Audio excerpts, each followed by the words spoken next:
అందరికీ మరణాత మహిమస్వరం కార్యక్రమంను వీక్షిస్తున్న దేవుని పిల్లలైన మీ అందరికీ ప్రభు నామములో శుభములు కలుగును గాక. ప్రతిరోజు ఇదే సమయమునకు ఈ కార్యక్రమమును వీక్షించి దైవాశీర్వాదములు పొందండి. ఇప్పుడు పాస్టర్ సామ్యూల్ సుందర్ రెడ్డి గారు దేవుని వాక్య వర్తమానమును అందిస్తారు. శ్రద్ధగా ఆలకించండి. దేవునికి స్తోత్రం. అందరికీ మరణాత. దేవుడు మనకు అనుగ్రహించిన ఈ ప్రాముఖ్యమైన సమయంలో దేవుని వాక్యాన్ని ధ్యానించుకుందాము. వాక్య భాగం చదువుకుందాం. ప్రకటన గ్రంథము 3వ అధ్యాయం 8వ వచనము. ప్రకటన గ్రంథం 3వ అధ్యాయం 8వ వచనం. ఇదిగో తలుపు నీ ఎదుట తీసి ఉంచి ఉన్నాను, దానిని ఎవడునూ వేయనేరడు. మహాపరిశుద్ధుడా, మహిమగల దేవా, నీ ఘనమైన నామానికి వందనాలు, స్తోత్రాలు, స్తుతులు చెల్లించుకొనిచున్నాం. శ్రేష్టమైనటువంటి ఈ సమయంలో ప్రభువా, నీ శ్రేష్టమైనటువంటి మాటలను తండ్రి మాకు వినిపించుమని, ఇదిగో నీ వాక్యము కొరకు ప్రభువా నీ బిడ్డలు వేచి ఉన్నారు, వారికి కావలసినటువంటి వర్తమానమును అందించుమని త్వరగా పెండ్లి కుమారుడుగా రానయ్యున్న యేసుక్రీస్తు వారి నామంలో అడిగి వేడుకొనుచున్నాను పరమ తండ్రి, ఆమెన్. దేవనామమున మీ ఎల్లరికూ శుభములు కలుగునుగాక, ఆమెన్. మరి దేవుని యొక్క మహాకృపను బట్టి దేవుడు మనకిచ్చినటువంటి యొక్క శ్రేష్టమైనటువంటి తరుణములో దేవుని వాక్యాన్ని ధ్యానించుకుందాం. చాలా సంతోషము. ఈ మరణాత మహిమస్వరం అనేటటువంటి ఆధ్యాత్మిక కార్యక్రమాన్ని ప్రతిరోజు వీక్షిస్తున్నటువంటి మీ అందరికీ కూడా ప్రభువు పేరట నా యొక్క శుభములు తెలియజేస్తూ ఉన్నాను. దేవుడు మిమ్మును మీ కుటుంబాలను బహుగా ఆశీర్వదించునుగాక, ఆమెన్. పరిశుద్ధ గ్రంథమైనటువంటి బైబిల్ గ్రంథములో అద్భుతమైనటువంటి విషయాలు దేవుడు ఎన్నో పొందుపరిచాడు. దానిలో ఈరోజు మనము నేర్చుకోవాల్సినటువంటి ఒక ముఖ్యమైనటువంటి పాఠం ప్రకటన గ్రంథము 3వ అధ్యాయము 8వ వచనములో దేవుడు చాలా స్పష్టముగా ఈ మాట రాయించారు. ఇది మనం గమనించవలసినటువంటి విషయం. 3:8. ఇదిగో తలుపు నీ ఎదుట తీసి ఉంచి ఉన్నాను, దానిని ఎవడునూ వేయనేరడు. ఫిలదెల్ఫియా సంఘపు దూతకు దేవుడు చెబుతున్నటువంటి మాట. ఇదిగో నీ క్రియలను నేను ఎరుగుదును, నీకున్న శక్తి కొంచెమయ్యుండినను నీవు నా వాక్యమును గైకొని నా నామమును ఎరుగననలేదు. ఇదిగో తలుపుని ఎదుట తీసి ఉంచి ఉన్నాను, దానిని ఎవడును కూడా వేయనేరడు. తలుపు తీసి ఉంచి ఉన్నాను అని చెబుతున్నాడు. తలుపు మూయబడినటువంటి సందర్భాలు బైబిల్ గ్రంథములో రాయబడ్డాయి. గమనించండి. బుద్ధి గల కన్యకలు, బుద్ధి లేని కన్యకలు అనేటటువంటి ఆ యొక్క కాన్సెప్ట్ ఏదైతే ఉందో అక్కడ తలుపు వేయబడింది. తర్వాత వారు వచ్చి మొత్తుకున్నప్పటికీ తలుపు తీయలేదు. గమనించాలి. ఈ మాట కూడా మనం చూద్దాం ఒకసారి. మత్తయి సువార్త 25వ అధ్యాయము. మత్తయి సువార్త 25వ అధ్యాయములో మనము చూచినట్లయితే 11వ వచనం. అంతటా తలుపు వేయబడెను. ఆ తరువాత తక్కిన కన్యకలు వచ్చి, అయ్యా అయ్యా మాకు తలుపు తీయమని అడుగగా, అతడు మిమ్మును నేను ఎరగనని మీతో నిశ్చయముగా చెప్పుచున్నానెను. తలుపు వేయబడింది, అక్కడ తలుపు తీయబడింది. గమనించాలి. ఏమిటి తలుపు? తీయబడడం ఏమిటి? వేయబడడం ఏమిటి? గమనించాలి జాగ్రత్తగా. ఈరోజు మన అంశము కూడా బైబిల్ గ్రంథంలో తలుపు. తలుపు అనగానే జ్ఞాపకం వస్తూ ఉంది. మన గృహములో తలుపు చాలా ప్రాధాన్యమైనది. ఇంటికి ఖచ్చితంగా తలుపులు ఉండాలి. ద్వార బంధకము దగ్గర తలుపు వేయాలి, తలుపు ఉండాలి. అంటే ఒక ప్రొటెక్షన్ కింద, ఒక రక్షణ కింద మనకు తలుపు కనబడుతుంది. దేవుని వాక్యాన్ని మనం పరిశీలన చేస్తే మరి తలుపు అనేటటువంటి మాట పరిశుద్ధ గ్రంథమైన బైబిల్ గ్రంథములో ఎక్కడ కనబడుతూ ఉందంటే మొదటగా తలుపు అనేటటువంటి మాట ఆదికాండం 6వ అధ్యాయము 16వ వచనములో, ఆ వాడకు కిటికీ చేసి పైనుండి మూరెడు క్రిందికి దాన్ని ముగించవలెను, వాడ తలుపు దాని ప్రక్కను ఉంచవలెను. అక్కడ మొదలైందండి తలుపు అనేటటువంటి ప్రస్తావన. ఇక్కడ కనబడుతున్నటువంటి వాడ మనందరికీ బాగా తెలుసు. ఈ వాడ రాబోతున్నటువంటి జలప్రలయం నుంచి తప్పించేటటువంటి వాడ, రాబోతున్నటువంటి జలప్రలయం నుంచి కాపాడేటటువంటి వాడ ఈ వాడ. నోవాహు ద్వారా నిర్మితమవుతున్నటువంటి వాడ ఈ వాడ. మరి ఈ వాడకు దేవుడు చెబుతున్నటువంటి మాట ఏమిటంటే కిటికీ పెట్టాలి, అలాగే దాని ప్రక్కన ఒక తలుపు ఉండాలి. ఆ తలుపు గుండా మీరు లోపలికి వెళ్ళాలి. ఈ తలుపు మిమ్మల్ని మరి ఆ తలుపు ఎలాగుంది అంటే కనుక ఓడ తలుపు, దాని ప్రక్కన ఉంచవలెను. గమనించండి, వారు ఓడలోనికి వెళ్ళిన తర్వాత దేవుడే ఆ తలుపును వేసినట్టుగా మనం చూస్తూ ఉన్నాం. 15వ వచనం, జీవాత్మ గల శరీరులలో రెండేసి ఓడలోనున్న నోవాహునొద్ద ప్రవేశించినవనియు దేవుడు అతనికి ఆజ్ఞాపించి నా ప్రకారము సమస్త శరీరంలో మగది ఆడదయ్యు ప్రవేశించెను. అప్పుడు యెహోవా ఓడలో అతన్ని మూసివేసెను. ఏమి మూసివేశాడు అంటే తలుపు వేసేశాడు. దేవునికి స్తోత్రం. ముందు ఈ తలుపు తెరచి ఉంది, తర్వాత ఏమైంది అంటే మూత వేయబడింది. చాలా జాగ్రత్తగా గమనించండి. లోతైనటువంటి మాటలు పరిశుద్ధాత్మ తండ్రి మనకు వివరించడానికి ప్రయత్నం చేస్తూ ఉండగా శ్రద్ధ కలిగి మనం ఆలకించాలి. శ్రద్ధాశక్తులతో దేవుని వాక్యాన్ని మనం గైకొన్నట్లయితే, ముందు వినాలి, వింటే తర్వాత గైకొంటాం. అప్పుడు మనం ఇంకను దేవుని వాక్యములో మనము నింపబడతాం. దేవుని వాక్యములో మనం కడగబడతాం. దేవుని వాక్యము మనకు బాగుగా అర్థమవుతుంది. ఇక్కడ తలుపు మొదటగా తీసి ఉంది. ఓడ తయారీ సమయంలో తలుపు అలాగే ఉంది. ఓడలోనికి వాళ్ళు వెళ్ళారు. నోవాహు కుమారులు, నోవాహు కోడళ్ళు, అలాగే భార్య వెళ్ళారు. 8 మంది. కొన్ని జీవులు వెళ్ళాయి లోపలికి. తరువాత దేవుడే తలుపు మూసివేసేసాడు. అక్కడ క్లోజ్ అయిపోయింది. రక్షణ వాడ ఈ వాడ బయలుదేరింది. జలప్రళయం వచ్చింది. జలప్రళయం వచ్చినా కానీ వాడ సేఫ్గానే ఉంది. వాడలో ఉన్నటువంటి వారందరూ కూడా జలప్రళయం నుంచి తప్పించుకున్నారు. ఆ సమయంలో తలుపు వేయబడి ఉన్నది. లోపలి వారు బయటికి రావడానికి లేదు, బయట వారు లోపలికి వెళ్ళడానికి లేదు. ఎందుకంటే తలుపు వేసింది ఎవరు అంటే సృష్టికర్త అయినటువంటి దేవుడే. ఆయన మూయగా తీయవాడు ఎవరునూ లేరు. ఆయన తీయగా మూయవాడు ఎవరునూ కూడా లేడు. గమనించండి, తలుపు వేయాలన్నా తీయాలన్నా ఆయన మాత్రమే చేయగలడు. ఆ కార్యము గమనించాలి. ఆది కాండములో తలుపు అనేటువంటి మాట మనం చూస్తున్నాం. రక్షణ వాడకు దేవుడు సిద్ధము చేసి తలుపు పెట్టమన్నాడు. తలుపు మూసేశారు తర్వాత. అలాగే మరొక సందర్భాన్ని కూడా మీకు జ్ఞాపకం చేస్తాను తలుపు గురించి. అదే ఆది కాండం, అంటే నోవాహు కాలములో జరిగింది. అలాగే ఆది కాండం 19వ అధ్యాయం 10వ వచనంలో కూడా, అయితే ఆ మనుషులు తమ చేతులు చాపి లోతును ఇంటి లోపలికి తమ యొద్దకు తీసుకుని తలుపు వేసిరి. ఇక్కడ మరలా కనబడుతుంది 2 మనుష్యులు. ఎవరు వీరు అంటే సొదొమ గొమొర్రాల యొక్క నాశనము. సొదొమ గొమొర్రాలు పట్టణాలు నాశనమయ్యేటటువంటి సమయం అది. 2 దేవదూతలు అక్కడికి వచ్చినట్టుగా, ఆ ప్రాంతంలోకి వచ్చినట్టుగా, సొదొమ అనేటటువంటి ఆ ప్రాంతములో గవిని దగ్గర లోతు కూర్చుని ఉన్నారు. వీరు గవిని దగ్గర ఉండగా లోతు వారిని చూచి వారిని ఇంటికి ఆహ్వానించి వారికి సాష్టాంగ నమస్కారము చేసి, నా ప్రభువులారా, దయచేసి మీ దాసుని ఇంటికి వచ్చి ఈ రాత్రి వెళ్ళబొచ్చండి, కాలు కడుక్కోండి, రండి అని మరి వారిని ఆహ్వానించగా లోతు గారి ఇంటికి వారు వెళ్ళారు. ఈలోపు ఆ చుట్టుపక్కల ఉన్నటువంటి ఆ సొదొమ గొమొర్రా ప్రాంతాలలో ఉన్నటువంటి ఆ యొక్క దుండగులు, అనగా బహు పాపముతో ఉన్నారు వారు లోతు ఇంటిని చుట్టముట్టి, ఇదిగో నీ ఇంటిలోకి వచ్చినటువంటి వారిని మాకు అప్పచెప్పు అని అడుగుతా ఉంటే లోతు అంటున్నాడు, అయ్యా వారి జోలికి రావద్దు, నా కుమార్తెలు ఉన్నారు, వారిని తీసుకువెళ్ళండి, కానీ వారి జోలికి వెళ్ళొద్దు అని బయట డిస్కషన్ చేస్తూ ఉంటే ఈలోపు మరి లోతును వారు ఇబ్బంది పెడతా ఉన్నారు. ఆ సమయంలో ఇక్కడ ఇంటిలో ఉన్నటువంటి వీరు, ఈ దేవదూతలు ఏం చేస్తున్నారంటే 10వ వచనంలో మనం చూస్తే, 9వ వచనం చదువుతాం.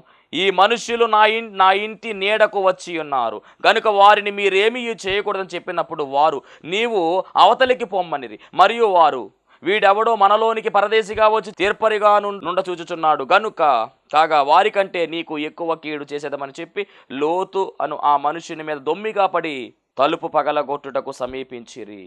ఆ సమయములో అయితే ఆ మనుష్యులు తమ చేతులు చాపి, ఎంత పెద్ద చేతులు చూడండి, ఇక్కడ చేతులు చాపి లోతును ఇంటి లోపలికి తమ యొద్దకు తీసుకొని తలుపు వేసిరి. ఇక్కడ కూడా లోతు ప్రమాదంలో ఉన్నాడు. అక్కడి నుంచి ప్రమాదం తప్పించి తలుపు వేసేశారు.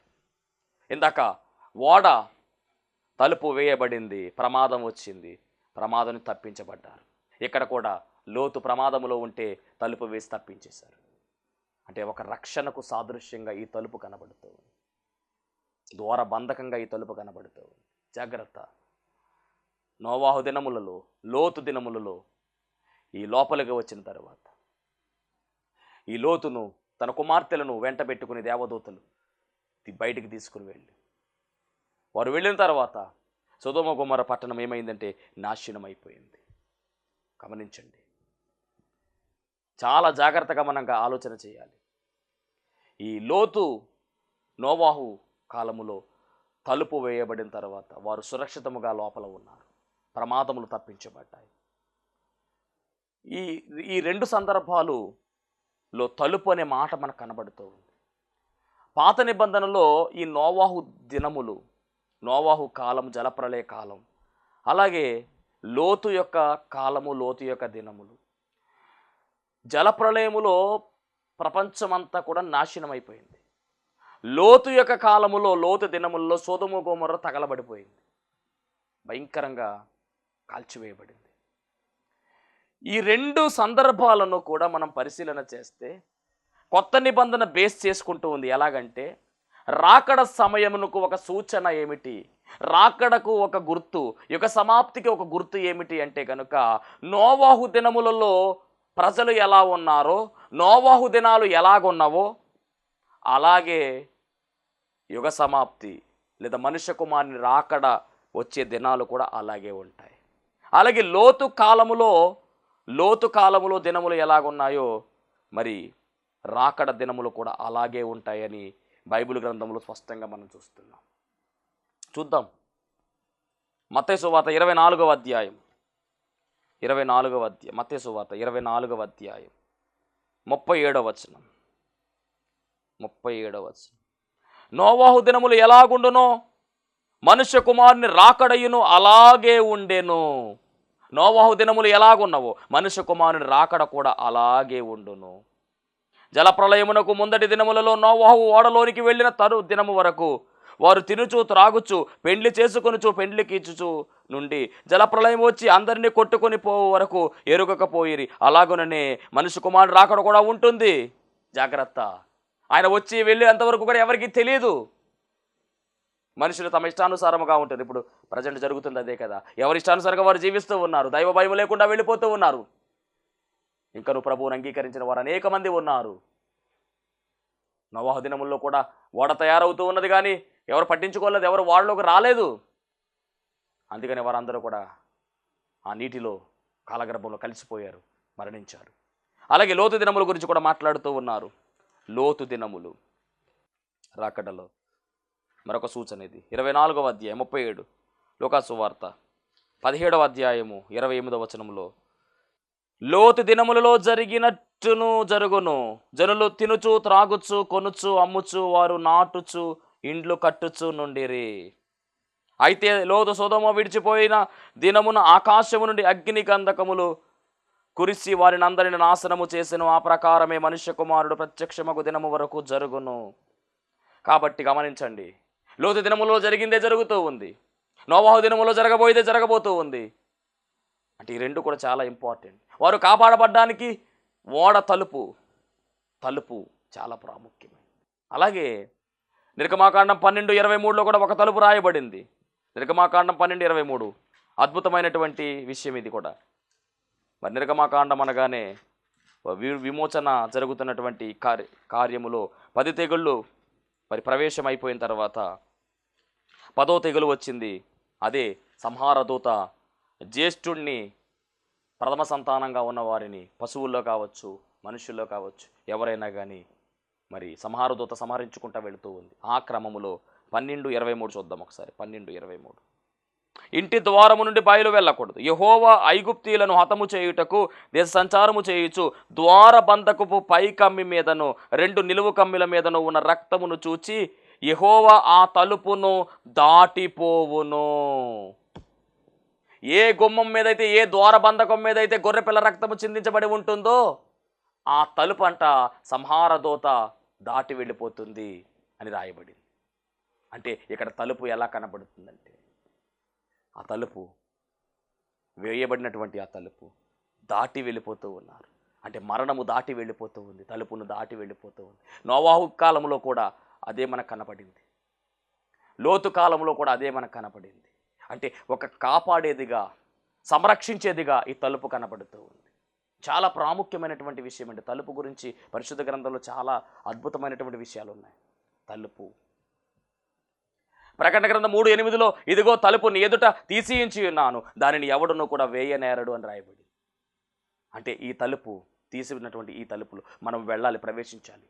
పరిశుద్ధ గ్రంథంలో రాయబడినటువంటి తలుపులను గురించి మనం పరిశీలన చేసినట్లయితే మరి 7 రకాల తలుపుల గురించి ఈరోజు మనం ధ్యానించవలసిన వారమై ఉన్నాం. ఒకటి, చాలా జాగ్రత్తగా వినాలి, విశ్వాసపు తలుపు. విశ్వాస తలుపు అనేది దేవుడు ఓపెన్ చేసి ఉంచాడు. ఈ విశ్వాస తలుపులో మనం అందరం కూడా ప్రవేశించాలి. విశ్వాస తలుపు, విశ్వాస తలుపు. అపోస్తుల కార్యాలు 14వ అధ్యాయము 27వ వచనం. వారు వచ్చి సంఘమును సమకూర్చి దేవుడు తమకు తోడయుండి చేసిన కార్యములన్నీ అన్యజనులు విశ్వసించుటకు ఆయన ద్వారము తెరచిన సంగతి వివరించిరి. అంటే విశ్వాసం అనేటువంటి ద్వారాన్ని తెరచాడు దేవుడు. దీన్నే విశ్వాస తలుపు అన్నారు. అంటే ఈ తలుపు తెరచి ఉన్నది కనుక మనము ఆ విశ్వాసపు తలుపులోనికి ప్రవేశించాలి. అవిశ్వాసులుగా మనం ఉండకూడదంటే విశ్వాసపు తలుపు దేవుడు తెరచి ఉంచారు కనుక దానిలో మనం ప్రవేశించాలి. విశ్వాస ద్వారము. దేవునికి స్తోత్రం. మరి ఇదంతా కూడా పౌలు గారి యొక్క ప్రయాణములో, పౌలు గారు చేసినటువంటి 3 ప్రయాణాల్లో ఇది మొదటి ప్రయాణం. ఈ మొదటి ప్రయాణములో దాదాపుగా మరి ఆయన 1200 మైళ్ళు మరి ప్రయాణం చేసినటువంటి చరిత్ర ఈ మొదటి ప్రయాణానికి ఉంది. 1200 to 1500 మైళ్ళు ప్రయాణం చేశారు. ఈ మొదటి ప్రయాణంలో అంతియొకయ, ఈకోనియా, అలాగే దెర్బే అనేటటువంటి పట్టణాలు గుండా, లుస్త్రా అనేటువంటి పట్టణాల గుండా మరి వీరు ప్రయాణం చేశారు. ఆ ప్రయాణం చేసినటువంటి ఆ యొక్క ప్రయాణములో ఎన్నో అద్భుతాలు, ఎన్నో ఆశ్చర్య కార్యాలు, ఎన్నో మహిమ కార్యాలు జరిగించారు. అలా జరిగిస్తూ ఉంటే వారందరూ కూడా వారి కన్నులు తెరవబడ్డాయి, విశ్వసించారు. ఎందుకంటే దేవుడు విశ్వాస ద్వారాన్ని తెరచారు. దేవుని మాట ఎప్పుడైతే మనం వింటామో అప్పుడు విశ్వాసం కలుగుతుందని రాయబడింది. దేవుని మాట వినడం వల్ల విశ్వాసం కలుగుతుంది. ఆ విశ్వాసం కలిగితే విశ్వాసం అనే తలుపులోనికి మనం అందరం ప్రవేశిస్తాం.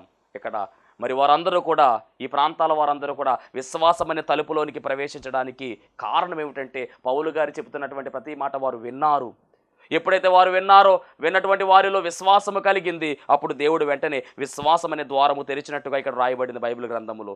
వారు వచ్చి సంఘమును సమకూర్చి దేవుడు తమకు తోడయుండి చేసిన కార్యములన్నీ అన్యజనులు విశ్వసించుటకు ఆయన ద్వారము తెరచిన సంగతియు వివరించిరి. అన్యజనులు మొత్తానికి వినడానికి దేవుడు వారికి విశ్వాసం అనే తలుపు తెరిచినట్టుగా, అందులోనికి వారు ప్రవేశించినట్టుగా మనం చూస్తున్నాం. ఈరోజు మన కొరకు కూడా ప్రభువు విశ్వాసం అనే తలుపు తెరచి ఉంచాడు కనుక మనం అందరం కూడా ప్రవేశించాలి.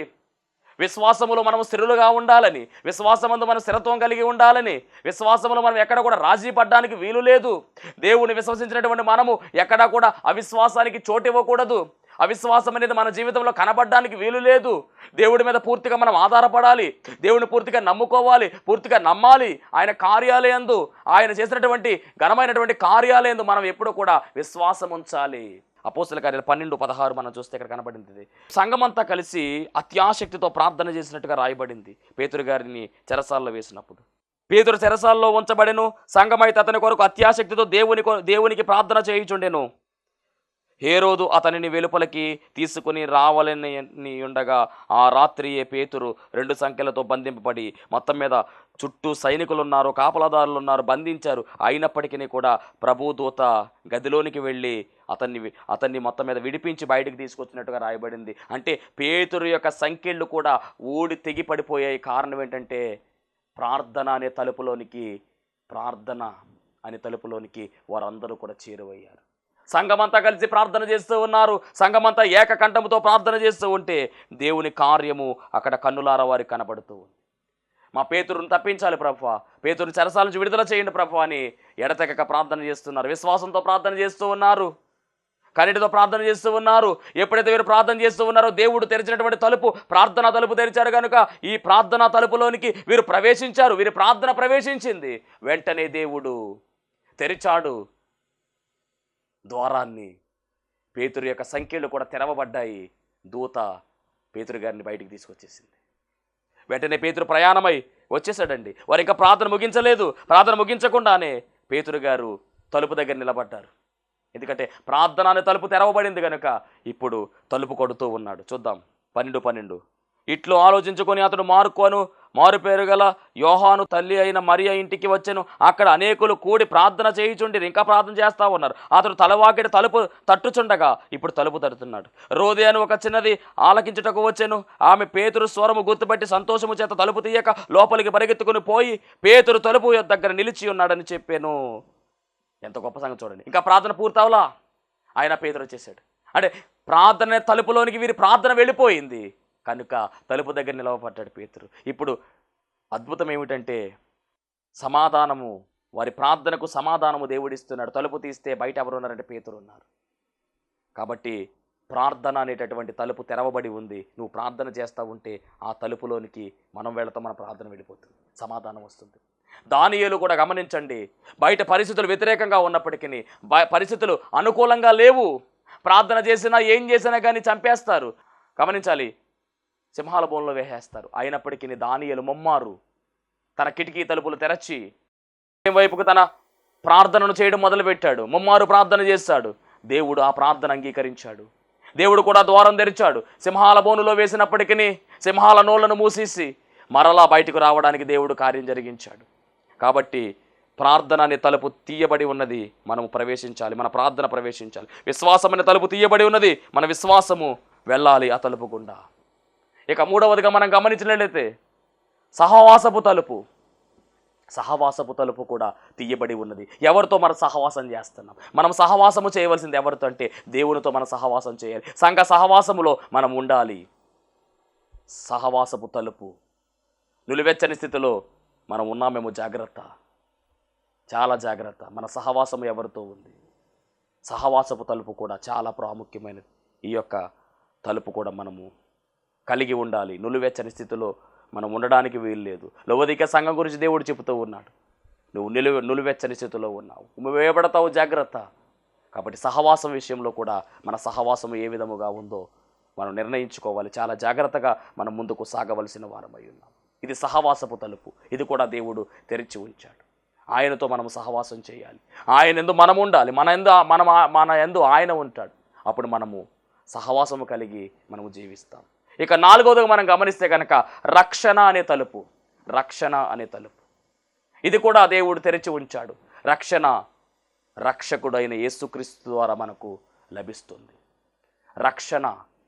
రక్షణ అనే తలుపు, క్రీస్తు ద్వారా ఎవరైనా లోపలికి వస్తే అతనికి రక్షణ కలుగుతుంది.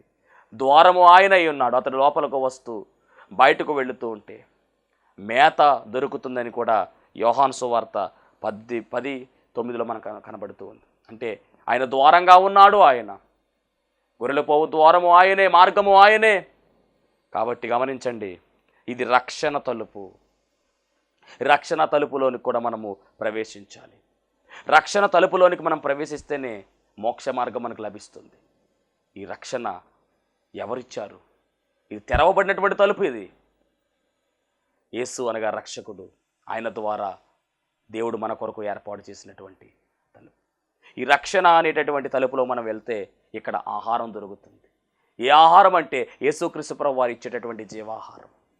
రక్షణ, నమ్మి బాప్తిసం పొందుకున్నవాడు రక్షింపబడును, నమ్మని వానికి శిక్ష విధింపబడునని దేవుని వాక్యములో మనం చూస్తూ ఉన్నాం. వాక్యం వింటున్న దైవ జనాంగమా, గమనించండి, దేవుని వాక్యము మీతో సూటిగా మాట్లాడుతూ ఉంది. రక్షణ అనే తలుపు ఇంకా తెరవబడి ఉంది. మరి నువ్వు ఇంకా బాప్తిసం పొందుకోకుండా, ఇంకా రక్షణ పొందుకోకుండా ఎంతకాలం నిర్లక్ష్యం చేస్తావు? వస్తావా ఈరోజు దేవుని యొక్క రక్షణలోనికి? ఇస్తావా ఆయనకు నీ మనస్సు? నీతో ఆయనతో నీవు మమేకమైనటువంటి గొప్ప అవకాశము ఉన్నది. ఇది ఏ మిక్కిలి అనుకూల సమయము. నిర్లక్ష్యము పనికి చేయదు.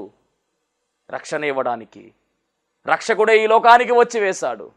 తన ప్రాణమును ఇచ్చాడు, తన రక్తమును ఇచ్చాడు. ఇచ్చి ఈ తలుపు తెరచిపెట్టాడు. ఇంకనూ తెరచిపెట్టాడు. మూత వేసేటటువంటి అవకాశం ఇంకనూ లేదు. కానీ మూసేటటువంటి శక్తి ఆయన దగ్గర మాత్రమే ఉంది. చూస్తూ ఉన్నాడు. అందుకని కృపాకాలాన్ని కొనసాగిస్తూ ఉన్నారు. ఇదే మిక్కిలి మంచి అనుకూల సమయము. కాబట్టి ఇక ఆలస్యం చేయొద్దు. రక్షణ అనే తలుపులోనికి ప్రవేశించండి.